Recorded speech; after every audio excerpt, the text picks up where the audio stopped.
Kāpēc bagātie nekad nepērk sev šādas lietas? Nekad nepērc priekš sevīm šādas lietas, un tu vienmēr būsi pārticībā, labklājībā. Atslēgas no tavas labklājības vienmēr stāv pašā redzamā vietā. Galvenais – paņemt šīs atslēgas. Pavēro un paanalizē, kādas lietas pērk nabadzīgie un kādas lietas pērk bagātie cilvēki. Kuri dzīvo pārticībā, un tu sapratīsi pašu būtību. Sapratīsi pašu galveno atslēgu un pašu galveno būtību un nozīmi. Nabadzība tas nav tikai par to, ka cilvēkam nav naudas. Tas ir vairāk domāts par nabadzīgo domāšanu. Skopums attiecībā pret sevi, necieņa pašam pret sevi, attieksme negatīva pašam pret sevi.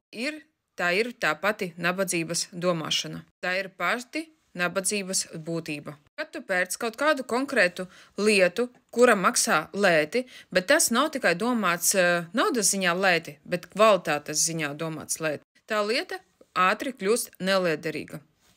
Vai to nāksies kaut kādā veidā labot, vai vispār pirkt jaunu? Tu jebkurā gadījumā samaksāsi vairāk un nestērēsi vairāk. Bet tas nav pats svarīgākais. Bet pats svarīgākais ir tas, ka, kad tu pērc priekš sevis lietas, tā ir tāda kā necieņa pret sevi. Attieksme pret sevīm negatīva. Attiecībā tikai un vienīgi uz sevi. Un kad tas notiek, pasaule ārējā tieši tāpat arī atsaucas uz tavu darbību. To, ko cilvēks izstaro, to arī viņš saņem atpakaļ. Ja tā ir necieņa pašam pret sevi, tad arī tieši tādi paši impulsi nāks no ārējās pasaules un no visuma un no citiem cilvēkiem. Sāc pirkt normālas lietas, un šeit neiet par brendu firmas apģērbiem un nevajag dar tā līst kaut kādos parādos. Labas kvalitatīvas lietas, jā, tās maksā dārgāk. Un ne tikai svarīgi pirkt priekš sevis mīļotās, bet svarīgi ir apzināties savu attieksmi pašam pret sevi.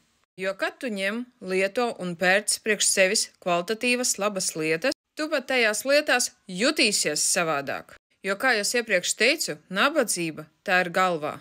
Tā ir attieksme pašam pret sevi. Kā tikko tas izmainīsies, kā sāksi tu to darīt, ārējā pasaule uzreiz atsauksies. Tas arī atsauksies arī uz citu cilvēku attiecībām. Bet pats galvenais – to, ka atsauksies arī visums un pasaule un sāks sūtīt tev pavisam cita veida impulsus.